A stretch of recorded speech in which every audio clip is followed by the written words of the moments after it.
વડાપ્રધાન શ્રી નરેન્દ્રભાઈ મોદીના નેતૃત્વમાં નાણામંત્રી શ્રીમતી નિર્મલા સીતારમણજીએ રજૂ કરેલું મોદી 3.0 સરકારનું બજેટ વિકસિત ભારત 2047ના સંકલ્પને પાર પાડવામાં નવી ચેતના આપનારું બજેટ છે।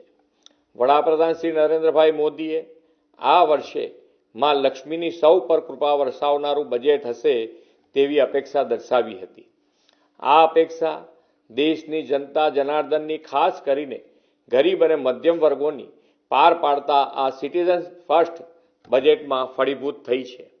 આ બજેટને સમગ્ર ગુજરાત વતી હું આવકારું છું। આ બજેટની મહત્વપૂર્ણ વાત એ છે કે હવે વાર્ષિક 12 લાખ રૂપિયા સુધીની આવક ધરાવનારાઓને ઇન્કમ ટેક્સ ભરવામાંથી મુક્તિ મળી છે। દેશના મધ્યમ અને ઉચ્ચ મધ્યમ વર્ગને આ એક મોટી રાહત છે અને તે માટે વડાપ્રધાનશ્રીને ખૂબ ખૂબ અભિનંદન પાઠવું છું। ગરીબ, યુવા, અન્નદાતા અને નારી શક્તિ આધારિત વિકાસને ગતિ આપનારું આ બજેટ છે। એગ્રીકલ્ચર, એમએસએમઈ, ઇન્વેસ્ટમેન્ટ અને એક્સપોર્ટ્સના 4 એન્જિનને ગતિ આપનાર મહત્વપૂર્ણ વિષયો આ બજેટમાં આવરી લેવાયા છે। આ બજેટમાં રાજ્યની સહભાગિતાથી પીએમ ધન ધાન્ય યોજના દેશના ઓછી કૃષિ ઉત્પાદકતા ધરાવતા 100 જિલ્લાઓ માટે શરૂ કરવામાં આવી છે તેને હું આવકારું છું। અંદાજે 1.70 કરોડ ખેડૂતોને આનાથી મોટી મદદ મળશે। એટલું જ નહીં, ગ્રામીણ વિકાસને વેગ મળશે અને માઇગ્રેશન પણ અટકશે। કિસાન ક્રેડિટ કાર્ડની મર્યાદા 3 લાખથી વધારીને 5 લાખ કરવામાં આવી છે તે ખેડૂતોને આત્મનિર્ભર બનાવવાની દિશામાં ઉપયોગી બનશે। કપાસ ઉગાડતા ખેડૂતો માટે મિશન ફોર કોટન પ્રોડક્ટિવિટીની જાહેરાત ગુજરાતના કપાસ પકવતા ખેડૂતોને લાભદાયી બનશે। મેરીટાઈમ ઇન્ડસ્ટ્રીઝ માટે લાંબા ગાળાના ધિરાણ માટે ₹25,000 કરોડના પ્રાવધાન સાથે મેરીટાઈમ ડેવલપમેન્ટ ફંડની સ્થાપનાની જાહેરાત કરવામાં આવી છે। વિશાળ દરિયાકાંઠો ધરાવતા ગુજરાતને આનાથી મોટું બળ મળશે। બાગાયતી પાકોના ઉત્પાદનો સહિત એર કાર્ગો માટે ઇન્ફ્રાસ્ટ્રક્ચર ફેસિલિટીઝ અને વેરહાઉસિંગ અપગ્રેડ કરવાનું પ્રાવધાન કરવામાં આવ્યું છે। ગુજરાતના બાગાયતી પાકોના ઉત્પાદકો માટે આ પ્રાવધાન ઉપયોગી બનશે। એમએસએમઈ સેક્ટરમાં જે પ્રોત્સાહનો આપવામાં આવ્યા છે તેમાં એમએસએમઈની વ્યાખ્યા વ્યાપક બનાવવામાં આવી છે।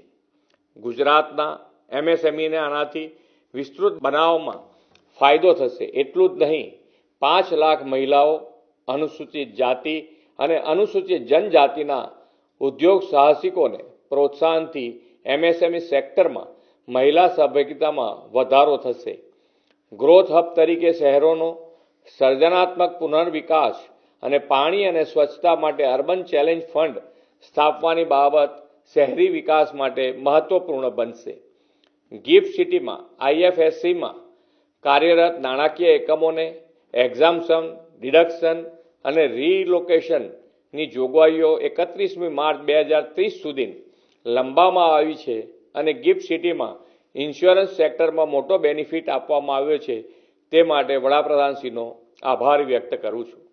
ગુજરાત દેશના વિકાસના ગ્રોથ એન્જિન તરીકે વિકસિત ભારત 2047માં પણ અગ્રેસર રહેવા સજ્જ છે।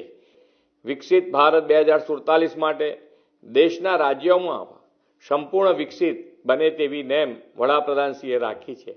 આ નેમને સાકાર કરતું સર્વગ્રાહી અને તમામ સમાજોના સૌ વર્ગો માટે લાભદાયી બજેટ આપવા માટે આદરણીય વડાપ્રધાનશ્રીનો અને નાણામંત્રીનો હૃદયપૂર્વક આભાર વ્યક્ત કરું છું। પ્રધાનમંત્રી મોદી સાહેબના નેતૃત્વમાં નાણામંત્રી નિર્મલા સીતારમણજીએ આજે બજેટ રજૂ કર્યું છે અને દર વખતની જેમ જ્યારથી મોદી સાહેબ પ્રધાનમંત્રી બન્યા પછી વખતો વખત જે બજેટ રજૂ થયા, બજેટના કારણે ભારતના વિકાસમાં, નવા ભારતના નિર્માણમાં એ બજેટો ઉત્તરોત્તર આપણને મદદ કરતા સાબિત થાય છે। અને આ વખતનું પણ બજેટ એમાં તમે જોશો તો જેને હોલિસ્ટિક કહેવાય, કોઈ પણ સેક્ટર, કોઈ પણ કોર સેક્ટર વિકાસ માટે અને સામાન્ય ગરીબ અને મધ્યમ વર્ગ અને મહિલાઓ આ તમામને મદદ કરતા અને તમામને મદદ કરતાની સાથે એમને પણ એ જ્યાં છે ત્યાંથી આગળના અપસ્ટેપ લાવવા માટેનું બજેટ છે। ટુરિઝમ હોય, એગ્રીકલ્ચર છે, સ્ટાર્ટઅપ છે, MSME છે, R&D માટે પ્રાઇવેટ સેક્ટરને મદદ કરવાની વાત હોય કે જે પહેલાં કદી થતી નહોતી, 75,000 જેટલી મેડિકલ નવી સીટ, અને આ વખતે સૌથી જો કોઈ મહત્ત્વની બાબત છે, મધ્યમ વર્ગની જે વર્ષોથી માંગ હતી, 12 લાખ સુધીમાં ઝીરો ઇન્કમ ટેક્સ ભરવો પડે, એટલે કે ઇન્કમ ટેક્સ ન ભરવો પડે એવું બજેટ, અને મધ્યમ વર્ગીય પરિવારો માટે અને નોકરી પેશા પરિવારો માટે ખાસ કરી ખૂબ મહત્ત્વનું અને એમના માટે રાહત આપનારું આ બજેટ છે. મેડિકલ ક્ષેત્રની અંદર પણ કેન્સરની ટ્રીટમેન્ટ માટે નવા ડે કેર સેન્ટર છે, કેન્સરની 36 જેટલી જીવનરક્ષક દવાઓ માટે પણ ટેક્સમાં છૂટ, અને આ દવાઓનું ઘરેલું ઉત્પાદન અહીંયા વધે એના માટે પણ ખાસ બેઝિક કસ્ટમ ડ્યુટી ઘટાડવાની વાત.